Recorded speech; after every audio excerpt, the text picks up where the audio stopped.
वीरवार को हुई बरसात से एक बार फिर किसानों की सांसें अटक गई हैं। मंडियों में पड़ा अनाज पानी के कारण खराब होने के कगार पर पहुंच गया है। फसलें कई किसानों की गीली हो चुकी हैं। बारदाने की भारी किल्लत है। किसानों को आ रही मुश्किलों को दूर करने के लिए डिप्टी कमिश्नर गुरप्रीत सिंह खैरा की ओर से आज अधिकारियों के साथ बैठक की गई और आदेश जारी किए गए कि किसानों को किसी तरह की कोई मुश्किल ना आए, यकीनी बनाया जाए कि बारदाना उन्हें मुहैया करवाया जाए। उन्होंने ये भी कहा कि बारदाने को रिसाइकलिंग करने की अनुमति दे दी गई है और पुराना बारदाना प्रयोग करने के लिए भी आढ़तियों को कह दिया गया है। उन्होंने ये भी कहा कि किसानों का एक एक दाना खरीदने के लिए सरकार वचनबद्ध है। इस तरह जी साडा प्रोक्योरमेंट का जिहड़ा हुण अपना सीजन चल रहा हैगा, ਉਹਦੇ ਵਿੱਚ ਅੰਮ੍ਰਿਤਸਰ 'ਚ ਤਕਰੀਬਨ 6 ਲੱਖ ਮੀਟ੍ਰਿਕ ਟਨ ਸਾਡੀ ਕਣਕ ਜਿਹੜੀ ਹੈ ਆਉਂਦੀ ਹੈ ਔਰ ਆਪਣੀਆਂ 70 ਦੇ ਕਰੀਬ ਨੋਟੀਫਾਈਡ ਮੰਡੀਆਂ ਨੇ ਜਿੱਥੇ ਮਾਲ ਆਉਂਦਾ ਔਰ ਉਹਦੇ ਚੋਂ 10 ਤੋਂ ਲੈ ਕੇ 15 ਕੁ ਮੰਡੀਆਂ ਜਿਹੜੀਆਂ ਵੱਡੀਆਂ ਮੰਡੀਆਂ ਹੈ ਉੱਥੇ ਮਾਲ ਆਉਂਦਾ ਹੈ। ਪਿਛਲੇ ਦਿਨਾਂ 'ਚ 2-3 ਚੀਜ਼ਾਂ ਦੇ ਸਾਨੂੰ ਇਸ਼ੂ ਆ ਰਿਹਾ ਹੈਗਾ। ਇੱਕ ਤਾਂ ਮੌਸਮ ਲਗਾਤਾਰ ਖਰਾਬ ਹੈ, ਬਾਰਿਸ਼ ਹੋ ਰਹੀ ਹੈ, ਉਹਦੇ ਕਰਕੇ ਇੱਕ ਬੜਾ ਵੱਡਾ ਚੈਲੰਜ ਹੈਗਾ ਕਿਉਂਕਿ ਫਸਲ ਜਿਹੜੀ ਹੈ ਗਿੱਲੀ ਹੋਣ ਕਰਕੇ ਉਹਦੀ ਪਰਚੇਜ਼ 'ਚ ਮੁਸ਼ਕਲ ਆ ਰਹੀ ਸੀ। ਦੂਸਰਾ ਬਾਰਦਾਨਾ ਜਿਹੜਾ ਹੈ ਉਹ ਇਸ ਵੇਲੇ ਸਾਡੇ ਲਈ ਬਾਰਦਾਨਾ ਘੱਟ ਹੈ ਔਰ ਅਸੀਂ ਸਰਕਾਰ ਨੇ ਯੂਜ਼ਡ ਬਾਰਦਾਨਾ ਆੜ੍ਹਤੀਆਂ ਨੂੰ ਅਲਾਓ ਕੀਤਾ ਕਿ 41 ਰੁਪਏ ਕੁਛ ਯੂਜ਼ਡ ਬਾਰਦਾਨਾ B ਕਲਾਸ ਵਰਤ ਲੈਣ। ਲੇਕਿਨ ਦੇਖਣ 'ਚ ਆਇਆ ਹੈਗਾ ਕਿ ਜਿਹੜਾ ਯੂਜ਼ਡ ਬਾਰਦਾਨਾ ਹੈਗਾ ਉਹ ਵੀ ਪ੍ਰੋਪਰ ਸਾਨੂੰ ਅਵੇਲੇਬਲ ਨਹੀਂ ਹੈ। ਕੁਛ ਆੜ੍ਹਤੀ ਸਭਾਨ ਨੂੰ ਉਹਨਾਂ ਨਾਲ ਅੱਜ ਅਸੀਂ ਸਵੇਰੇ ਆਪਣੀ ਜਿਹੜੀ ਰੈਗੂਲਰ ਅਸੀਂ ਹਰ ਰੋਜ਼ ਸਵੇਰੇ 10 ਵਜੇ ਮੀਟਿੰਗ ਕਰਦੇ ਹਾਂ। ਅੱਜ ਉਹਨਾਂ ਨੂੰ ਵੀ ਆੜ੍ਹਤੀ ਸਭਾਨ ਨੂੰ ਬੁਲਾਇਆ ਸੀ।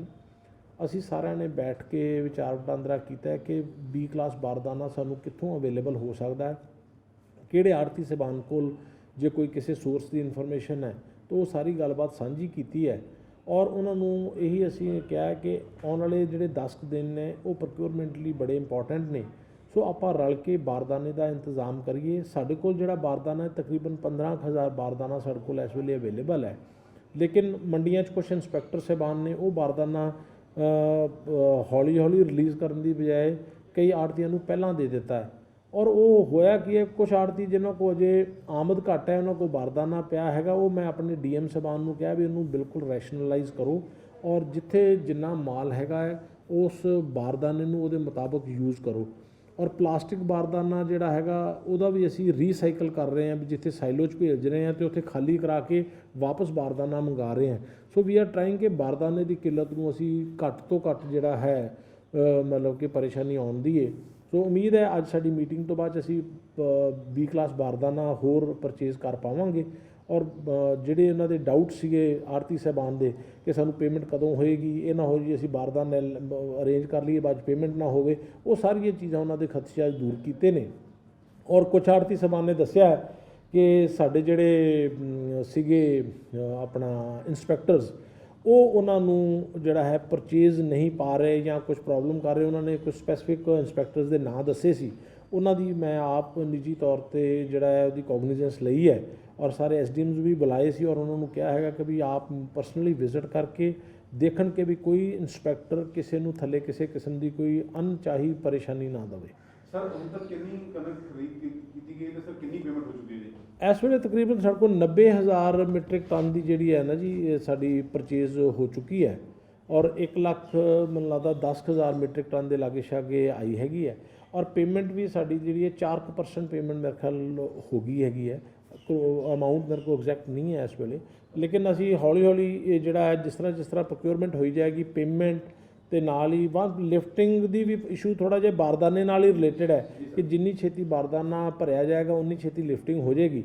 ਸੋ ਵੰਸ ਬਾਰਦਾਨੇ ਦਾ ਸਾਡਾ ਅਰੇਂਜਮੈਂਟ ਹੋ ਜਾਂਦਾ ਹੈ ਅਤੇ ਇਹ ਵੀ ਸਾਰੀਆਂ ਪ੍ਰੋਬਲਮਸ ਅਸੀਂ ਨਾਲੋਂ ਨਾਲ ਹੱਲ ਕਰ ਲਾਂਗੇ। ਸਰ ਇੱਕ ਉਹਨਾਂ ਦਾ ਰੋਗ ਹੈ ਜਿਵੇਂ ਮੌਸਮ ਦੀ ਮਾਰ ਪੈ ਗਈ ਅਤੇ 12% ਦੀ ਨਮੀ ਤੋਂ ਵੱਧ ਖਰੀਦ ਨਹੀਂ ਹੋ ਰਹੀ ਅਤੇ ਹੁਣ ਬਾਰਦਾਨਾ ਹੈ ਨਹੀਂ, ਪਾਣੀ ਉੱਪਰੋਂ ਵੀ ਛੱਤਾਂ ਤੋਂ ਵੀ ਟਪਕ ਰਿਹਾ, ਜਿਹੜੇ ਸ਼ੈੱਡ ਨੇ ਜੀ ਉਹਦੇ ਲਈ ਸਰ ਕੋਈ ਇੰਤਜ਼ਾਮ? ਦੇਖੋ ਉਹਦੇ ਲਈ ਮੈਂ ਆਲਰੇਡੀ ਕਿਹਾ ਹੈ ਇਹ ਡਿਊਟੀ ਬਣਦੀ ਹੈ ਆੜ੍ਹਤੀ ਸਭਾਨ ਦੀ ਐਜ਼ ਅ ਲਾਇਸੈਂਸੀ ਕਿ ਸਾਡੀਆਂ ਜਿੰਨੀਆਂ ਵੀ ਢੇਰੀਆਂ ਬਾਹਰ ਨੇ ਉਹਨਾਂ ਦੇ ਉੱਤੇ ਪ੍ਰੋਪਰ ਤਰਪਾਲਾਂ ਪਾਉਣ, ਲੇਕਿਨ ਇਹ ਵੇਖਣ 'ਚ ਆਇਆ ਵੀ ਕਈਆਂ ਥਾਵਾਂ 'ਤੇ ਤਰਪਾਲਾਂ ਫਟੀਆਂ ਨੇ।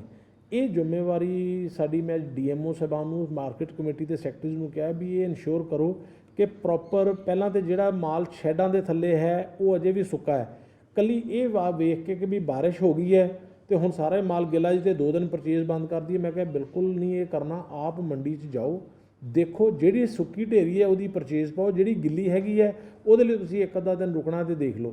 ਲੇਕਿਨ ਕੁਝ ਮਾਲ ਸ਼ੈਡਾਂ ਥੱਲੇ ਵੀ ਪਿਆ ਹੈਗਾ, ਉਹਨੂੰ ਅੱਜ ਅਸੀਂ ਪਰਚੇਜ਼ ਕਰ ਸਕਦੇ ਹਾਂ। ਸੋ ਕਈ ਵਾਰੀ ਇੱਥੇ ਬੈਠੇ ਆਂ ਇਹ ਮਨ ਬਣਾ ਲੈਣਾ ਲਓ ਜੀ ਇਹ ਪਰਚੇਜ਼ ਨਹੀਂ ਪਾਉਣੀ, ਅੱਜ ਬਾਰਿਸ਼ ਹੋਈ ਹੈ। ਬਾਰਿਸ਼ ਹੋਈ ਜ਼ਰੂਰ ਹੈ ਲੇਕਿਨ ਮਾਲ ਜਿਹੜਾ ਸ਼ੈਡਾਂ ਥੱਲੇ ਉਹ ਪ੍ਰੋਟੈਕਟਡ ਹੈਗਾ, ਸੁੱਕਾ ਹੈ, ਉਹਨੂੰ ਤੇ ਅਸੀਂ ਪਰਚੇਜ਼ ਕਰ ਹੀ ਸਕਦੇ ਹਾਂ। ਸੋ ਅੱਜ ਬੜੀਆਂ ਕਲੀਅਰ ਕੱਟ ਮੈਂ ਡਾਇਰੈਕਸ਼ਨਸ ਆਪਣੇ ਆਫਿਸਰਸ ਨੂੰ ਵੀ ਦਿੱਤੀਆਂ ਨੇ, ਆੜ੍ਹਤੀ ਸਭਾਨ ਨੂੰ ਵੀ ਸੁਣਿਆ, ਉਹਨਾਂ ਦੀਆਂ ਮੁਸ਼ਕਲਾਂ ਦਾ ਜਿਹੜਾ ਹੱਲ ਕੀਤਾ ਹੈਗਾ। ਆਪਣੇ ਮੈਂ ਐਸਡੀਐਮਸ ਵੀ ਸਾਰੇ ਬੁਲਾਏ ਸੀ, ਉਹਨਾਂ ਨੂੰ ਵੀ ਜਿਹੜੀਆਂ ਅਹਿਮ 2-2 3-3 ਮੰਡੀਆਂ ਹੈ ਉਹ ਪਰਸਨਲੀ ਵਿਜ਼ਿਟ ਕਰਨ ਲਈ ਕਿਹਾ ਹੈਗਾ। ਸੋ ਉਮੀਦ ਹੈ 8-10 ਦਿਨ ਥੋੜ੍ਹਾ ਜਿਹਾ ਟਾਈਮ ਪ੍ਰੋਕਿਊਰਮੈਂਟ ਦਾ ਇੱਕਦਮ ਹੈਗਾ, ਔਰ ਮੌਸਮ ਵੀ 1-2 ਦਿਨ ਆਉਣ ਵਾਲੇ ਦਿਨ ਵੀ ख़राब ਹੈ। ਕੋਸ਼ਿਸ਼ कर रहे हैं कि भी इन्हों जल्दी तो जल्दी जो है स्ट्रीमलाइन कर लिए। ये थे डिप्टी कमिश्नर गुरप्रीत सिंह खैरा, जिन्होंने बताया है कि मंडियों में कनक जो अनाज आ रहा है उसकी खरीद के लिए पर्याप्त इंतजाम किए गए हैं। बारदाना जो है उसको रिसाइकिल भी किया जा रहा है और पुराना बारदाना रीयूज़ करने के भी आदेश जारी कर दिए गए हैं। इन्होंने आश्वासन दिया है कि किसानों को घबराने की ज़रूरत नहीं है, सरकार उनकी पूरा अनाज एक एक दाना खरीदेगी। अमृतसर से D4 न्यूज़ के लिए दीपक भंडारी की खास रिपोर्ट।